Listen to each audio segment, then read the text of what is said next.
sauter dans les katas, c'est la galère. T'arrives pas à monter, t'arrives pas à décoller, t'arrives pas à tourner et t'arrives pas à atterrir. Pourtant, t'as des sauts de partout. Et Yann Godan, MP, Kankusho, Unsu. Bref, c'est compliqué, mais il faut les faire. Ce serait dommage d'avoir un super kata et tu te plantes lors du saut. Alors, si tu te retrouves dans les informations que je te dis, cette vidéo est faite pour toi. Je vais te décomposer les 4 erreurs principales qui vont t'empêcher de bien sauter. Et à la fin de cette vidéo, les sauts n'auront plus de secret pour toi. Tu sauteras beaucoup plus haut, beaucoup plus vite et tu auras une super bonne, boum, réception. Mais avant de démarrer cette petite vidéo, n'oublie pas de cliquer sur la petite touche de notification pour être au courant de toutes les vidéos qui sortent sur cette chaîne YouTube. Allez, go! On va s'apercevoir que selon les sauts, selon le niveau des katas du saut, donc on va démarrer par exemple sur Yann Godan, après tu auras le saut du kata MP, tu le connais, après tu as un peu plus compliqué qui sera le saut de Kankusho, et encore un petit peu plus loin qui sera carrément le saut de Unsu. Alors pourquoi ces sauts diffèrent? Parce que soit tu vas devoir faire un quart de tour, soit carrément un demi-tour, soit carrément un tour complet. Mais tu vas voir que les différentes phases et les différentes erreurs qui reviennent, ce sont toujours les mêmes, peu importe le saut que tu vas faire. Et si tu respectes bien toutes les étapes de A à Z que je vais te donner, tu verras, tu auras un saut qui sera beaucoup plus haut, beaucoup plus fluide et qui montera beaucoup plus et qui aura une bonne réception. Et tu te fatigueras beaucoup moins. Allez, on commence. Dans la plupart des sauts, même dans tous les sauts qu'il existe au monde, la première phase qui va être primordiale, ça va être la phase numéro 1, d'accord, qui va être ici la phase de montée de genoux. Alors, je te donne un exemple. Tu prends par exemple le kata, sur le kata Yann Godan. Quand tu es ici, la première phase de ton saut, ça va être cette fameuse montée de genoux.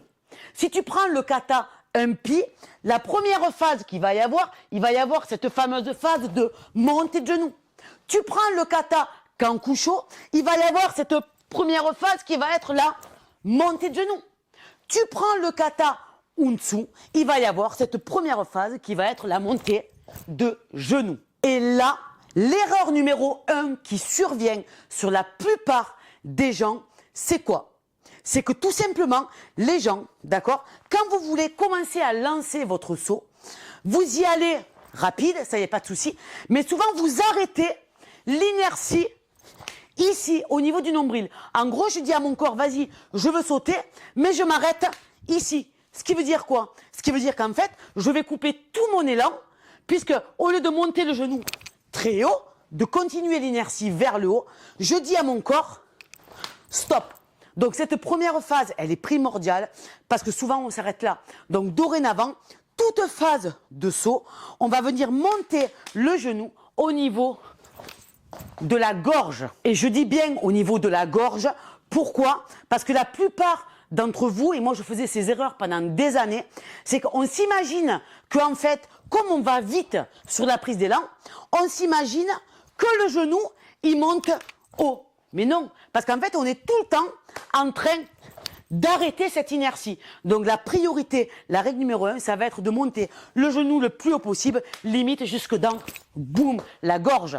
Pourquoi? Parce que le fait de monter ce genou le plus haut possible, ça va m'alléger mon centre de gravité, y compris ça va m'alléger tout le poids de cette jambe qui va être porteuse, parce que c'est elle qui va venir me propulser. Donc plus j'aurai de l'élan, c'est cette phase 1, moins je vais devoir forcer sur la propulsion, boum, de cette jambe. Ce qui nous amène à l'erreur numéro 2. L'erreur numéro 2 qui va nous empêcher de continuer à monter et à faire paraître que ton saut va être haut, ça va être la phase ici de regroupement de la jambe d'appui qui a deux fonctions. Cette jambe, elle a la fonction de propulser, comme tu l'as compris, et la fonction de venir au même niveau que l'autre. Alors, souvent, les gens, qu'est-ce qu'ils font? Vous faites la phase 1, qu'on a précisé, et la phase 2, quand vous regroupez, le pied, il se retrouve en talon-fesse. Sauf que le fait de faire ça, tu vois bien que la distance entre mon genou et le sol est très bas. Maintenant, regarde, prends mon corps au même niveau, je regroupe ici. Alors, imagine que l'autre jambe, elle est dans les airs, d'accord? Parce que je ne peux pas me soulever. Tu es ici. Du coup, la distance qu'il y a entre le pied et le sol paraît beaucoup plus haute. Pourtant, ma hauteur est la même. C'est pour ça que cette phase numéro 2, qui va être hyper importante, je vais te la détailler, ça va être qu'en fait, tu vas monter, tu vas propulser et tu vas monter au même niveau que l'autre. Donc regarde, je vais te le montrer. Alors on part de n'importe quelle position, hein. Ça on s'en fiche, je te le montrerai après. Donc il va y avoir la phase 1 et la phase 2 qui va monter ce genou. Boum, t'as vu? Poitrine. Je fais pas talon-fesse. Je fais pas ça. Cette phase, à mon goût, c'est la phase la plus dure. Pourquoi? Parce qu'elle demande beaucoup d'explosivité et de vivacité. Alors surtout chez les filles, d'accord? C'est drôle, mais c'est surtout chez les filles que ça arrive. On a du mal à cette jambe-là à la monter. Tu vois, c'est compliqué. Il y a un exercice que tu peux faire qui est super dur, mais par contre qui va vraiment t'aider. C'est que tu vas partir ici stable, ce genou ne bouge pas, et tu vas t'obliger à monter ce genou au même niveau que l'autre sans descendre celui-là. Au début, si tu n'arrives pas à monter complètement, tu fais des petits tac, juste pour que ton corps et ton esprit prennent le schéma moteur qu'il faut faire ça, et non pas ça, tu vois. Donc du coup, on part de là, je te le montre ici, on se tient bien droit, je pousse et j'essaye de regrouper. Je pousse et j'essaye de regrouper. C'est un exercice super dur, mais dis-toi bien que si tu arrives à le faire ici, de mode complètement, boum, statique, tu vas facilement arriver de mode ici, dynamique. Parce que tu auras cette fameuse prise d'élan de la phase 1 qui va monter le centre de gravité vers le haut et du coup alléger cette fameuse jambe. Tu vas me dire, oui mais Jess, c'est bon, on a regroupé, mais maintenant comment on tourne? Eh bien oui, tourner c'est souvent l'erreur numéro 3 que je vais te montrer que les gens font. D'accord? Souvent les gens ils savent pas tourner. Alors le saut de Yann Godan c'est facile parce que ça reste du linéaire. Mais dès qu'on commence à taper dans le saut du kata umpi où on est là et qu'il faut carrément faire boum un tour complet, ça devient beaucoup plus compliqué. Alors c'est là où je voulais en venir, c'est que cette phase numéro 3 c'est tourner. Comment on tourne? Tu vas me dire oh la tête, oh les hanches, oh les pieds. Non, il n'y a rien de tout ça. En fait, la phase 3 qui est tournée, c'est que souvent, au lieu de monter, tu vois, je te prends ici le saut le plus dur, au lieu de monter le genou de face, parce que si je monte de face, ça veut dire que dans les airs, quand je fais boule, il faut que je tourne, et que je réatterrisse. Ok? Donc c'est compliqué. C'est pour ça que nous, ce qu'on va faire, c'est qu'au lieu de le monter le genou de face, on va directement monter le genou 45 degrés. Tu vois? Je te le montre de notre angle. Quand je suis ici, je te prends le saut le plus dur, mais on peut prendre un pied, on peut prendre pareil. Quand je suis ici, au lieu de monter vers toi, je vais directement monter le genou 45. Et tu vois que le fait de monter le genou 45 degrés, en fait, cette phase 1, on va la faire tellement dynamique que le fait de monter 45, ça va me donner déjà un pré-élan circulaire. Donc en fait, c'est ça qui va me faire tourner. Tu vois. Par exemple, je te montre sur le kata umpi. Donc on est ici, je glisse un peu ici. Au lieu de monter là-bas, je vais monter directement là-bas. Et c'est ce qui va me faire, du coup, ici, j'ai plus que, on va dire, un peu plus de quart de tour pour tourner. D'accord? Donc je vais te le montrer. Hop, que tu vois bien, je glisse, ça fait ça. Tu vois, et ça me fait tourner directement. Si je te prends Unsu, c'est le même principe. Unsu, je suis là, au lieu de monter là, je vais monter ici, 45 degrés, ça va me donner de l'élan pour tourner directement. Si je te prends le saut de Kankusho, on est ici, pim, pam, tac, tac, tac, tac, tac, tac. Au lieu de monter dos à la caméra, eh ben c'est comme tout à l'heure, je vais monter ici directement 45 degrés. Donc je suis ici, hop, phase 1, hop, phase 2 et je retourne. Ce sont les moins compliqués parce qu'on a moins d'un demi-tour ou d'un tour complet à faire. Tu vois? Et dans cette erreur numéro 3, donc qui est tournée et qu'il faut vraiment monter le genou, on va dire 45 degrés, ça va être très important que lors de la phase 1, elle va se faire de manière explosive. Parce que plus elle va être explosive, plus elle va te faire boum monter, et plus elle va te faire monter en ayant un état de circulaire, plus ça va me faire tourner. Une fois que tu as compris la phase 1, montée de genou, Une fois que tu as compris la phase 2 qu'il fallait regrouper, je t'ai montré la manière qu'il fallait regrouper. Une fois que tu as compris la fameuse phase 3 qui est de monter le genou 45 degrés et non de face, qui est l'erreur numéro 3, il va falloir à un moment donné réceptionner. Et là, c'est là où arrive l'erreur numéro 4 des sauts. C'est que quand on réceptionne, souvent les gens, on a très peu de surface avec le sol. Pourquoi? Parce que déjà, on appréhende le saut. Et alors, l'atterrissage, c'est pire. Du coup, qu'est-ce qu'on fait? On va avoir des mini-positions. Ou bien des mini-positions. Ou bien des mini-positions. Tu vois? Et dis-toi bien que moins tu as de surface en contact avec le sol, moins tu as de surface en contact avec le sol, moins tu es stable. Tu comprends? Plus tu vas avoir de contact, de surface en contact avec le sol, plus ça va te donner de la stabilité. Donc ça veut dire quoi? Ça veut dire que tu vas venir agrandir tes positions. Tu vas venir agrandir tes positions. Ok? Si je te prends par exemple le kata Yann Godan, et Yann Godan, au lieu de venir le pied ici, tu vois, tout rikiki, tout collé, on va venir ici l'agrandir légèrement et en gardant le dos bien droit. Ok? Si je te prends le kata Umpi, on va venir réatterrir ici. Shutoke Kokutsu, en agrandissant un peu ta position. Si je te prends le kata Kankusho ou Unsu, la réception se fait jambe droite devant. Et c'est là où l'erreur, souvent les gens y font, c'est que ce pied, les gens, vous le mettez ici. Tu vois, talon-fesse là. Du coup, si je fais ça, regarde, j'ai le talon qui se décolle parce que je suis sur le koshi. Et mon poids du corps, c'est pas possible avec l'inertie d'être que sur le quadriceps. Tu comprends? Donc, nous, ce qu'on fait, c'est qu'on agrandit de manière à solliciter le quadri, l'ischio et le fessier.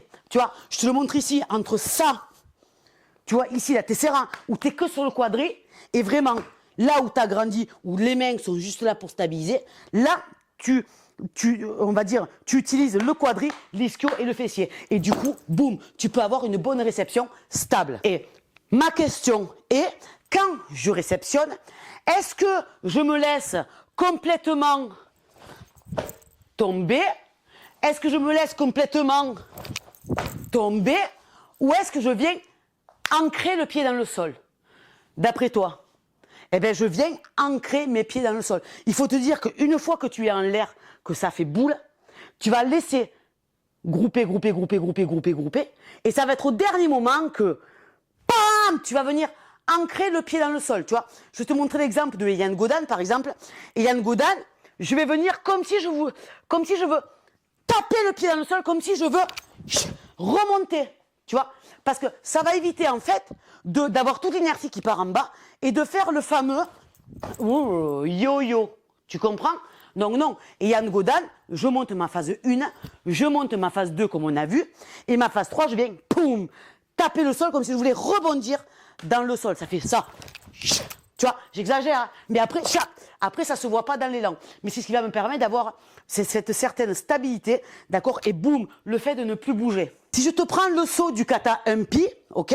C'est pareil. Tu es ici. Donc, je te le montrerai de face tout à l'heure de l'autre côté. Je suis ici, je vais monter vers le spartiate. Phase 1, phase 2. Je vais tourner, je vais venir réatterrir en kokutsu, ok? Donc, tu es ici, mais c'est pareil, je vais venir ancrer mon pied dans le sol. Je fais pas ça. Et attention, dans tous les sauts, l'erreur qui revient sur cette phase cadre, c'est qu'en l'air, on fait boule. Et souvent, comme on a peur, on lâche trop tôt les jambes. Du coup, le corps, il fait un accordéon. Je vais te montrer l'erreur. Ça fait ça. Je vais dégrouper très tôt mes jambes. Regarde, ça fait ça. Hop là. T'as vu l'effet que ça fait? Alors que non, c'est je reste groupir. Groupir. Je me fais confiance, c'est sûr.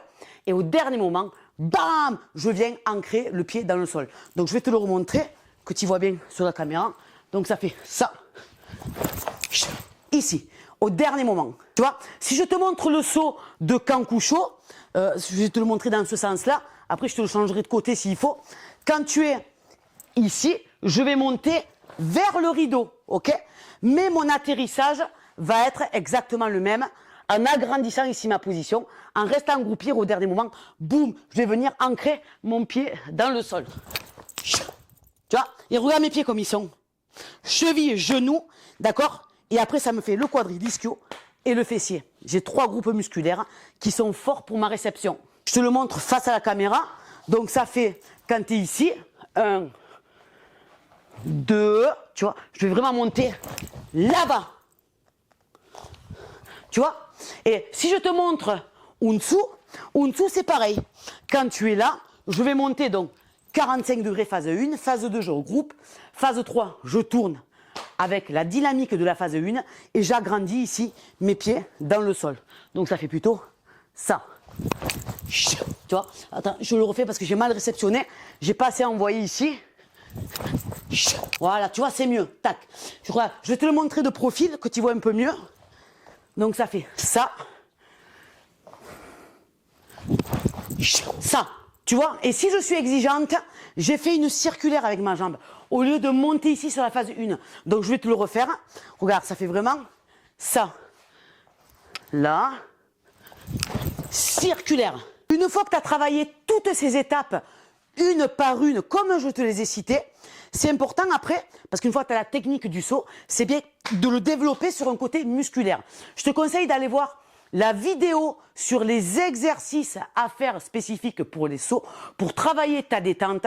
Tu verras que elle est vraiment complémentaire à cette vidéo-là, qui est typique sur, on va dire, sur les 4 erreurs à ne pas faire. Donc, je te mets ici, va voir la vidéo sur les exercices, parce qu'une fois que tu auras la vidéo sur les sauts et les exercices pour le développer, alors là, les sauts n'auront plus de secret pour toi. Essaye de travailler ça, mets en commentaire pour savoir toi comment tu fais et si tu as d'autres variantes, parce que ça peut être intéressant à voir. En attendant, je te dis à bientôt pour une future vidéo. Gros bisous, bye bye.